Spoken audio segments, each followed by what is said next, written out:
Hello साथियों, नमस्कार। आप सभी का स्वागत है आपके अपने यूट्यूब चैनल एक्सेस एकेडमी पर।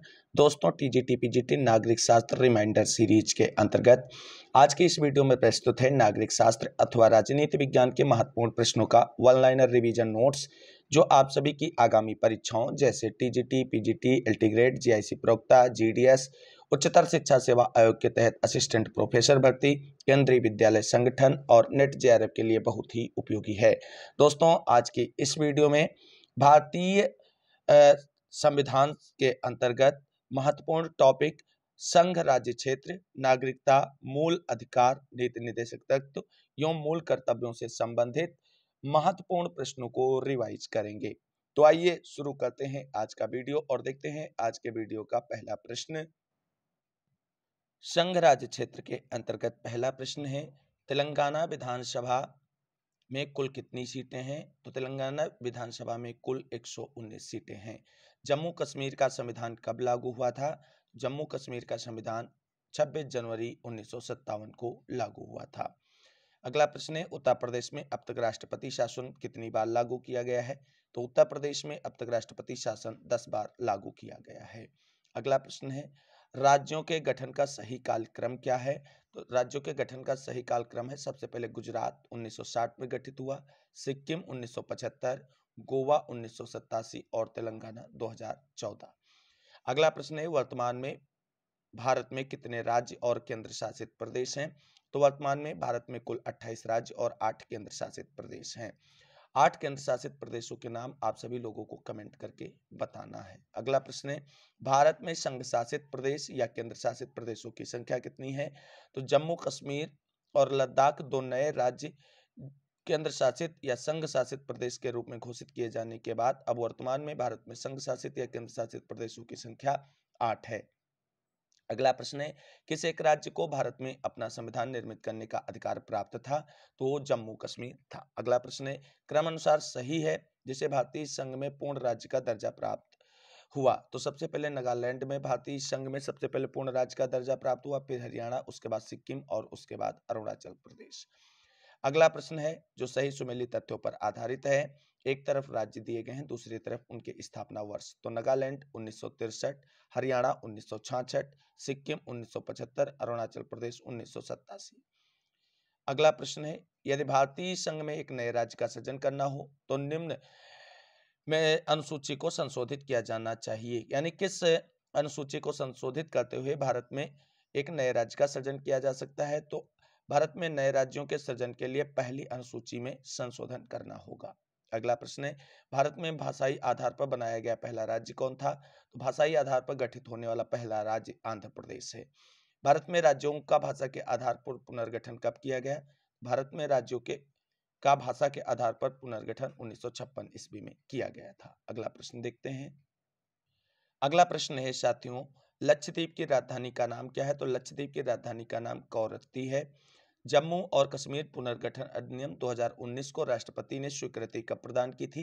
तो राष्ट्रपति ने 9 अगस्त 2019 को जम्मू और कश्मीर पुनर्गठन अधिनियम 2019 को स्वीकृति प्रदान की थी। प्रश्न अगला है, जम्मू कश्मीर पुनर्गठन अधिनियम 2019 कब लागू हुआ? तो जम्मू कश्मीर पुनर्गठन अधिनियम 2019 31 अक्टूबर 2019 को लागू हुआ था। अगला प्रश्न है, किन दो भाषाओं का उपयोग भारत के किसी भी हिस्से में भाषाओं के रूप में नहीं होता है? तो वो सिंधी और संस्कृत है। अगले महत्वपूर्ण प्रश्न जो हैं वो नागरिकता से संबंधित होंगे। पहला प्रश्न है, नागरिकता से भारत का संविधान अपने नागरिकों को कैसी नागरिकता प्रदान करता है? तो भारतीय संविधान अपने नागरिकों को एकल नागरिकता प्रदान करता है। भारतीय संविधान का कौन सा भाग नागरिकता के प्रावधानों से संबंधित है? तो भारतीय संविधान के भाग 2 में नागरिकता संबंधी प्रावधानों का उल्लेख किया गया है। भारत में नागरिकता संबंधी विधान या कानून बनाने का अधिकार किसको है? तो नागरिकता संबंधी कानून बनाने का अधिकार संसद को है। भारत में नागरिकता के अर्जन हेतु शर्तों को नियत करने के लिए कौन सक्षम है? नागरिकता के अर्जन हेतु शर्तों को नियत करने के लिए संसद जिम्मेदार है। अगला प्रश्न है, संविधान में नागरिकता संबंधी प्रावधान किन अनुच्छेदों में वर्णित हैं? तो भारतीय संविधान के अनुच्छेद 11 से 15 में नागरिकता संबंधी प्रावधानों का वर्णन किया गया है। अगला प्रश्न है, भारत की नागरिकता कितने प्रकार से प्राप्त की जा सकती है? तो भारत की नागरिकता 5 प्रकार से प्राप्त की जा सकती है। अगला प्रश्न है, प्रथम भारतीय नागरिकता अधिनियम संसद द्वारा कब पारित किया गया? तो प्रथम भारतीय नागरिकता अधिनियम संसद द्वारा 1955 ईस्वी में पारित किया गया। अगला प्रश्न है,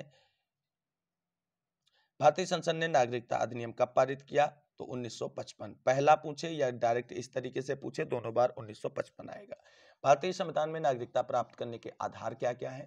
तो भारतीय संविधान में नागरिकता प्राप्त करने के आधार हैं, पहली तो जन्म द्वारा, दूसरी रक्त संबंध या वंशक्रम द्वारा, तीसरा रजिस्ट्रीकरण द्वारा, चौथा देशीकरण द्वारा और पांचवा है किसी भूभाग के सम्मिलन द्वारा।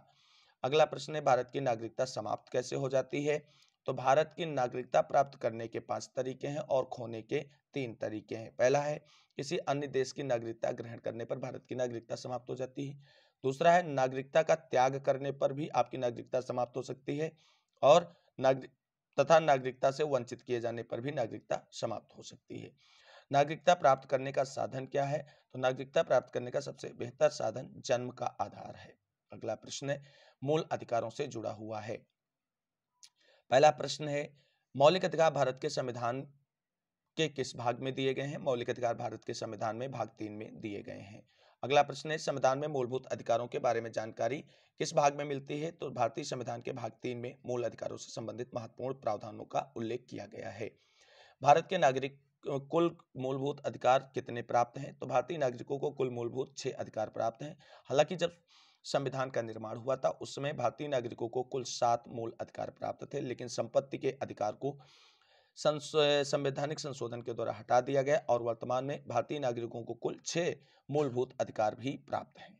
नागरिकों के मौलिक अधिकारों को संशोधित करने के लिए प्राधिकृत कौन है? तो नागरिकों के मौलिक अधिकारों में संशोधन केवल संसद के द्वारा ही किया जा सकता है। अगला प्रश्न है, किसे संविधान के मौलिक अधिकारों को संशोधन कर सकने की क्षमता प्राप्त है? तो वो है संसद। भारतीय संविधान के अनुच्छेद 14, 18, 21 तथा 25 में से न्यायिक सक्रियता से संबंधित है, तो वो है अनुच्छेद 21। अगला प्रश्न सही सुमेलित तथ्यों पर आधारित है। एक तरफ आर्टिकल 32 यानी अनुच्छेद 32 के तहत जारी किए जाने वाले लेख या रिटों को नाम दिया गया है, दूसरी तरफ उनके अर्थ दिए गए हैं और बहुत बार पेपर में इनको सुमेलित करने के लिए बोला गया है। हालांकि यहाँ पर सभी तथ्य सुमेलित हैं। तो बंदी प्रत्यक्षीकरण का अर्थ होता है अपने शरीर को प्रस्तुत करना, परमादेश का अर्थ होता है आदेश देना, उत्प्रेषण का अर्थ होता है सूचित करना और अधिकार परीक्षा का अर्थ होता है कि आप किस अधिकार से ये कार्य कर रहे हैं। अगला प्रश्न है, भारतीय संविधान के अंतर्गत मौलिक अधिकारों के बारे में क्या कथन सही है? तो भारतीय संविधान द्वारा संरक्षित और परिवर्तित किया गया है एवं उच्चतम न्यायालय मौलिक अधिकारों का अभिभावक और संरक्षक होता है। भारतीय संविधान के अनुच्छेद 21 के क्षेत्र में क्या क्या आता है? तो भारतीय संविधान के अनुच्छेद 21 में आश्रय का अधिकार, अच्छी सड़कों का अधिकार, ख्याति का अधिकार एवं शुद्ध पेयजल का अधिकार आता है। अगला प्रश्न है, भारतीय संविधान में बंदी प्रत्यक्षीकरण, परमादेश, सर्वक्षमा तथा अधिकार परीक्षा में से कौन सा संवैधानिक उपचारों का अधिकार में सम्मिलित नहीं है? तो सर्व क्षमा जो है वो भारतीय संविधान के अनुच्छेद 32 अर्थात संवैधानिक उपचारों के अधिकार में सम्मिलित नहीं है। अगला प्रश्न है, किसी व्यक्ति को एक ही अपराध के लिए एक बार से अधिक अभियोजित और दंडित नहीं किया जाता, यह किस अनुच्छेद में वर्णित है? इसका प्रावधान अनुच्छेद 20 में है। अगला प्रश्न है, किस अधिकार का वर्णन डॉक्टर भीमराव अंबेडकर ने संविधान के हृदय एवं आत्मा के रूप में किया है? तो डॉक्टर भीमराव अंबेडकर जी ने संवैधानिक उपचारों के अधिकार अर्थात आर्टिकल 32 को संवैधानिक उपचारों के अधिकारों को संविधान के हृदय एवं आत्मा के रूप में परिभाषित किया है। अगला प्रश्न है, डॉक्टर भीमराव अंबेडकर ने संविधान के हृदय एवं आत्मा किसे कहा है? तो संवैधानिक उपचारों के अधिकार अर्थात अनुच्छेद 32 को कहा है। वह मौलिक अधिकार जो बाल श्रम अर्थात बाल मजदूरी को प्रतिबंधित करता है वह शोषण के विरुद्ध अधिकार। अगला प्रश्न है, भारत के संविधान के अनुसार निम्नलिखित में से कौन मूल अधिकार आपातकाल में छीना नहीं जा सकता है? तो जीवन का अधिकार तथा अपराधों के लिए दोष सिद्धि के संबंध में संरक्षण का अधिकार जो है वो आपातकाल में भी भारतीय संविधान के अनुसार भारतीयों से नहीं छीना जा सकता है। अगला प्रश्न है, भारत में रह रहा एक ब्रिटिश नागरिक इस अधिकार का दावा नहीं कर सकता है। तो भारत में रह रहा एक ब्रिटिश नागरिक व्यापार और व्यवसाय की स्वतंत्रता का दावा नहीं कर सकता है। अगला प्रश्न है, वह मौलिक अधिकार कौन है जिसे संविधान के अनुच्छेद 352 के अंतर्गत लागू आपातकाल के दौरान भी छीना जा सकता है? वह है जीवन जीने का अधिकार अनुच्छेद 21 में। अनुच्छेद 19 में निहित मौलिक स्वतंत्रताएं किस आपातकाल स्थिति के कारण स्थगित की जा सकती हैं? तो युद्ध अथवा बाह्य आक्रमण के समय में इनको स्थगित किया जा सकता है। अगला प्रश्न है, भारत के संविधान में समानता का अधिकार 5 अनुच्छेदों द्वारा प्रदान किया गया है, वे कौन कौन से हैं? संविधान के अनुच्छेद 14 से 18 के अंतर्गत भारत में समानता के अधिकार का वर्णन किया गया है। अगला प्रश्न है, भारतीय संविधान में प्रदत्त धार्मिक स्वतंत्रता के अधिकार में क्या शामिल नहीं है? टैक्स लगाना या राजकीय नीति का किसी धर्म के प्रोत्साहन या अनुरक्षण में उपयोग करना तथा धर्म के मामलों में धार्मिक निर्देशों को व्यवहारित करना जो है भारतीय संविधान में प्रदत्त धार्मिक स्वतंत्रता के अंतर्गत नहीं सम्मिलित है। अगला प्रश्न है, भारत में मौलिक अधिकारों से संपत्ति के अधिकार को किस संवैधानिक संशोधन द्वारा हटाया गया था? वो था 44वां संवैधानिक संशोधन अधिनियम। अगला प्रश्न देखते हैं। अगला प्रश्न है साथियों, उच्च न्यायालय तथा सर्वोच्च न्यायालय दोनों के अधिकार क्षेत्र में क्या आता है? मौलिक अधिकारों का संरक्षण जो है वो दोनों के अधिकार क्षेत्र में आता है, चाहे सर्वोच्च न्यायालय हो या उच्च न्यायालय। भारत के संविधान के तहत मौलिक अधिकार नहीं है। संपत्ति के स्वामित्व और अधिग्रहण का अधिकार मौलिक अधिकार नहीं है। संपत्ति के अधिकार को मौलिक अधिकारों की सूची से किस संशोधन द्वारा हटाया गया? 44वें संविधान संशोधन अधिनियम के द्वारा संपत्ति के अधिकार को मौलिक अधिकारों की सूची से हटा दिया गया था। अगला प्रश्न है, वर्तमान स्थिति में संपत्ति का अधिकार मौलिक अधिकार के अध्याय से निकालने के बाद किस रूप में है? अब संपत्ति का अधिकार मौलिक अधिकार न रह करके कानूनी अधिकार के रूप में भारतीय संविधान में व्याख्यायित किया गया है। अगला प्रश्न है, भारत के नागरिकों का मौलिक अधिकार नहीं है। संपत्ति का अधिकार भारत के नागरिकों का मौलिक अधिकार नहीं है।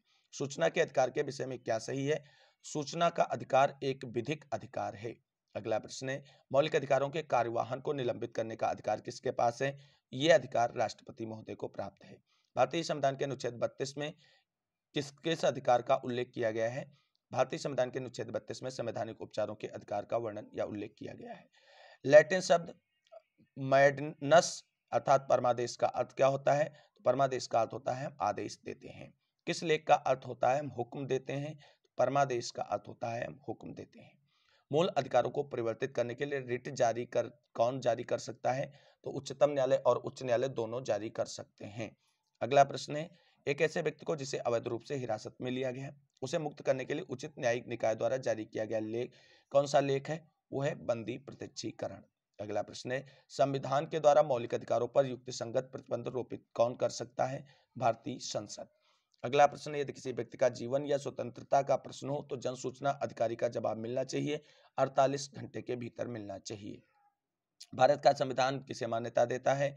तो धार्मिक और भाषाई अल्पसंख्यकों को मान्यता देता है। अगला प्रश्न है, भारतीय संविधान द्वारा निम्न की प्रतिभूति नहीं की जाती है। तो भारतीय संविधान के द्वारा 14 वर्ष की आयु तक निःशुल्क शिक्षा के अधिकार की प्रतिभूति नहीं दी गई है।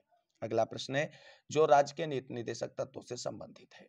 अगला प्रश्न देखते हैं, भारत के संविधान की प्रस्तावना में भारतीय गणतंत्र के विशेषणों में समाजवाद शब्द का प्रयोग किया गया है। संविधान के किस भाग से इस लक्ष्य की पूर्ति होती है? तो इस लक्ष्य की पूर्ति मूल अधिकार तथा राज्य के नीति निर्देशक सिद्धांतों से होती है। राज्य का नीति निर्देशक तत्व क्या है? तो राज्य के नीति निर्देशक तत्वों का कार्य होता है राज्य पर्यावरण की रक्षा और उसका संवर्धन करने का प्रयास करेगा।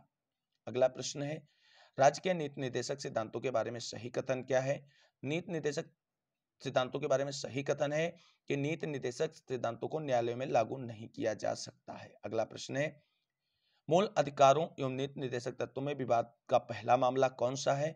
वो है चंपकम दोराई राजन बनाम मद्रास राज्य का विवाद जो है वो मूल अधिकार एवं नीति निर्देशक तत्वों से संबंधित विवाद का पहला मामला है। अगला प्रश्न देखते हैं। अगला प्रश्न है साथियों, राज्य के नीति निर्देशक सिद्धांतों में क्या सम्मिलित नहीं है? अछूत प्रथा की समाप्ति जो है नीति निर्देशक सिद्धांतों में सम्मिलित नहीं है। राज्य के नीति निर्देशक तत्वों में सम्मिलित नहीं है धर्म को अबाध रूप से मानने, आचरण तथा प्रचार करने की स्वतंत्रता नीति निर्देशक तत्वों में सम्मिलित नहीं है, क्योंकि ये सारी चीजें मौलिक अधिकारों के अंतर्गत सम्मिलित किए गए हैं।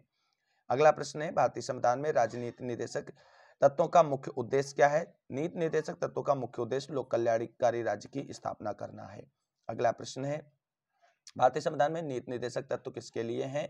भारतीय संविधान में नीति निर्देशक तत्व सरकार के लिए हैं और योजनाओं के निर्माण में सरकार के मार्गदर्शन के रूप में कार्य करते हैं। अगला प्रश्न है, यदि राज्य सरकार राज्य के नीति के निर्देशक सिद्धांतों का क्रियान्वयन नहीं करता है तो उसे पालन कराने के लिए कौन बाध्य कर सकता है?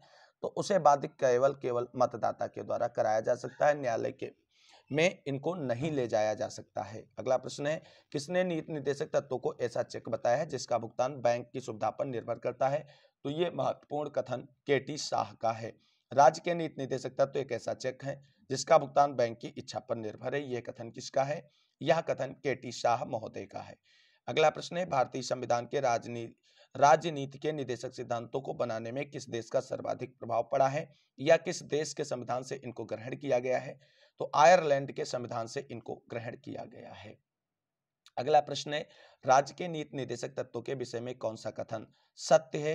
राज्य के नीति निर्देशक तत्वों के बारे में सत्य कथन यही है कि ये न्याय योग्य नहीं है, अर्थात इनको लागू कराने के लिए कोर्ट की शरण में नहीं जाया जा सकता है। भारतीय संविधान के किस भाग में नीति निर्देशक तत्वों का वर्णन है? भारतीय संविधान के चौथे भाग में नीति निर्देशक तत्वों का वर्णन है। आपको सही सुमेलित तथ्यों को देखते हैं। एक तरफ प्रमुख विचारकों के नाम दिए गए हैं, दूसरी तरफ नीति निर्देशक सिद्धांतों की प्रकृति पर उनका क्या स्टेटमेंट रहा है वो चीजें दिखाई गई हैं। पनिक्कर महोदय का नीति निर्देशक सिद्धांतों की प्रकृति पर कथन है कि आर्थिक क्षेत्र में समाजवाद, वहीं अंबेडकर जी आर्थिक लोकतंत्र, BN राव नैतिक उपदेश और जेनिंग्स ने पुण्य आकांक्षा के रूप में इनकी प्रकृति को कहीं न कहीं परिभाषित किया है। अगला प्रश्न है, भारतीय संविधान का अनुच्छेद 44 किससे संबंधित है? तो भारतीय संविधान का अनुच्छेद 44 समान नागरिक संहिता से संबंधित है। अगला प्रश्न है, अंतर्राष्ट्रीय शांति एवं सुरक्षा का संवर्धन भारत के संविधान के किस भाग में सम्मिलित किया गया है? अंतर्राष्ट्रीय शांति एवं सुरक्षा का संवर्धन भारत के संविधान के राज्य के नीति निर्देशक सिद्धांतों अर्थात अनुच्छेद 51 में सम्मिलित किया गया है। अगला प्रश्न है, संविधान का वह खंड जो अंतर्राष्ट्रीय शांति और सुरक्षा के प्रति राज्य की जिम्मेदारी के बारे में बताता है वह है राज्य के नीति निर्देशक सिद्धांत। अगला प्रश्न है, नीति निर्देशक तत्वों का मुख्य उद्देश्य क्या होता है? नीति निर्देशक तत्वों का मुख्य उद्देश्य होता है देश में सामाजिक एवं आर्थिक लोकतंत्र की स्थापना करना। अगला प्रश्न है, राज्य के नीति निर्देशक सिद्धांतों का मुख्य उद्देश्य, फिर से प्रश्न हुआ है रिपीट, इसका मुख्य उद्देश्य यही है कि देश में सामाजिक एवं आर्थिक प्रजातंत्र की स्थापना हो। अगला प्रश्न देखते हैं, राज्य के नीति निर्देशक तत्व किसे दिशा निर्देश प्रदान करते हैं? तो राज्य के नीति निर्देशक तत्व राज्यों को दिशा निर्देश प्राप्त करते हैं। अगला प्रश्न है, राज्य के नीति निर्देशक तत्वों में क्या शामिल है? तो राज्य के नीति निर्देशक तत्वों में सम्मिलित प्रमुख तत्व हैं सभी को आजीविका के अवसर, पुरुष एवं नारी को समान कार्य के लिए समान वेतन, कुटीर उद्योगों को प्रोत्साहन तथा मातृत्व सुरक्षा। अगला प्रश्न देखते हैं। अगला प्रश्न है, मूल भारतीय संविधान में शामिल राज्य के नीति निर्देशक तत्वों की संख्या कितनी थी? मूल भारतीय संविधान में शामिल नीति निर्देशक तत्वों की संख्या 14 थी। नीति निर्देशक तत्व संविधान के किस अनुच्छेद में दिए गए हैं? नीति निर्देशक तत्व संविधान के अनुच्छेद 36 से 51 तक दिए गए हैं। भारतीय संविधान में राज्य के नीति निर्देशक सिद्धांत एक देश के शासन के मूलभूत महत्व के हैं और किसी न्यायालय द्वारा लागू नहीं कराए जा सकते हैं और राज्य का कर्तव्य है कि विधि निर्माण में उनका सम्मान करे। अगला प्रश्न है, संविधान के कौन से अनुच्छेद में यह प्रावधान है कि राज्य नीति के निर्देशक तत्वों को न्यायालय में नहीं ले जा सकता है? तो ऐसा प्रावधान अनुच्छेद 37 में है। अगला प्रश्न है, सामाजिक आर्थिक उपबंधों का वर्णन भारतीय संविधान के किस शीर्षक में मिलता है? तो सामाजिक आर्थिक उपबंधों का वर्णन भारतीय संविधान के नीति निर्देशक तत्वों के अंतर्गत किया गया है। अगला प्रश्न है, राज्य के नीति निर्देशक तत्वों का उद्देश्य एक आर्थिक प्रजातंत्र की स्थापना करना है। संविधान सभा में किसने यह कहा था? संविधान सभा में यह कथन डॉक्टर भीमराव अंबेडकर महोदय ने दिया था। अगला प्रश्न है, राज्य का नीति निर्देशक सिद्धांत संविधान में बाद में जोड़ा गया। कौन सा राज्य का नीति निर्देशक सिद्धांत जो संविधान में बाद में जोड़ा गया? वह मुफ्त अर्थात निःशुल्क कानूनी सहायता। अगला प्रश्न है, राज्य के नीति निर्देशक तत्वों के संबंध में सही कथन कौन से हैं? तो प्रमुख सही कथनों को दिया गया है, इन्हें आयरलैंड के संविधान से लिया गया है, इन्हें संविधान के भाग 4 में शामिल किया गया है। इनका उद्देश्य प्रजातंत्र को सामाजिक और आर्थिक आधार प्रदान करना है तथा राज्यों को इन्हें अनिवार्यता नहीं लागू करना होता है, अर्थात नीति निर्देशक तत्वों को लागू करने के लिए कोई भी राज्य बाध्य नहीं है। अब देखते हैं मूल कर्तव्यों से संबंधित महत्वपूर्ण वन लाइनर प्रश्नों को। पहला प्रश्न है, मूल कर्तव्यों से जुड़ा हुआ, मौलिक कर्तव्यों का संबंधित प्रावधान भारतीय संविधान के किस अनुच्छेद में है? तो भारतीय संविधान के अनुच्छेद 4(1) में मौलिक कर्तव्यों से संबंधित प्रावधान किए गए हैं। अगला प्रश्न है, भारतीय संविधान के किस हिस्से में मौलिक कर्तव्यों को शामिल किया गया है? भारतीय संविधान के भाग 4(a) में मौलिक कर्तव्यों को शामिल किया गया है। भारतीय नागरिक को मौलिक कर्तव्य निहित हैं, तो भारतीय नागरिकों को मौलिक कर्तव्य संविधान के भाग 4 का में निहित हैं। अगला प्रश्न देखते हैं, वनों और पर्यावरण के संरक्षण हेतु भारतीय संविधान में किए पाए जाने वाले मूल कर्तव्य कौन कौन से हैं? तो सूची 3 अर्थात समवर्ती सूची राज्य के नीति निर्देशक सिद्धांतों में तथा अनुच्छेद 51A में मूल कर्तव्य के रूप में वनों और पर्यावरण के संरक्षण हेतु प्रावधान किए गए हैं। अगला प्रश्न है, भारत के उच्चतम न्यायालय के अनुसार अनुच्छेद 51 का के खंड 4 में यथावर्णित मिश्रित संस्कृत की नींव क्या है? तो मिश्रित संस्कृत की नींव है संस्कृत भाषा और साहित्य। अगला प्रश्न है, निम्नलिखित भारतीय संविधान में नागरिकों के कौन कौन से मौलिक कर्तव्य हैं? तो भारतीय संविधान में वर्णित नागरिकों के मौलिक कर्तव्य हैं राष्ट्रध्वज तथा राष्ट्रगान का सम्मान करना, आवाहन करने पर राष्ट्र को सेवा अर्पित करना तथा अपनी साझा संस्कृति की समृद्ध धरोहर को महत्व प्रदान करना और उसका संरक्षण करना। भारत के संविधान में उल्लिखित नागरिक के मौलिक कर्तव्यों की संख्या कितनी है? तो भारतीय संविधान में उल्लिखित नागरिकों के मौलिक कर्तव्यों की संख्या 11 है। वह वाद मौलिक कर्तव्यों से संबंधित है, तो मौलिक कर्तव्यों से संबंधित वाद है राम शरण वाद। अगला प्रश्न है, भारत के संविधान में कौन सा मौलिक कर्तव्य नहीं है? तो जन निर्वाचनों में मतदान करना मौलिक कर्तव्य नहीं है। भारत के संविधान में अंतर्गत निम्नलिखित में से एक मूल कर्तव्य नहीं है, तो लोक निर्वाचन में मतदान करना एक मूल कर्तव्य नहीं है, अर्थात कर्तव्य तो है लेकिन मूल कर्तव्य नहीं है जिसका वर्णन भारतीय संविधान में किया गया हो। अगला प्रश्न देखते हैं। अगला प्रश्न है साथियों, भारत की संप्रभुता, एकता और अखंडता को धारित और रक्षित करना यह प्रावधान कहाँ किया गया है? तो यह प्रावधान भारतीय संविधान के अंतर्गत मूल कर्तव्यों में किया गया है। भारत के संविधान में मौलिक कर्तव्य को सम्मिलित करने की संस्तुति किसने की थी? भारत के संविधान में मौलिक कर्तव्य को सम्मिलित करने की संस्तुति स्वर्ण सिंह समिति के द्वारा की गई थी। किस समिति की सिफारिश पर मौलिक कर्तव्य को भारतीय संविधान में जोड़ा गया था? स्वर्ण सिंह समिति की सिफारिश पर भारतीय संविधान में मौलिक कर्तव्यों को जोड़ा गया था। आज के वीडियो का अंतिम प्रश्न है, मूल कर्तव्य संबंधी प्रावधान संविधान में जो किए गए हैं वो किस देश के संविधान से लिए गए हैं?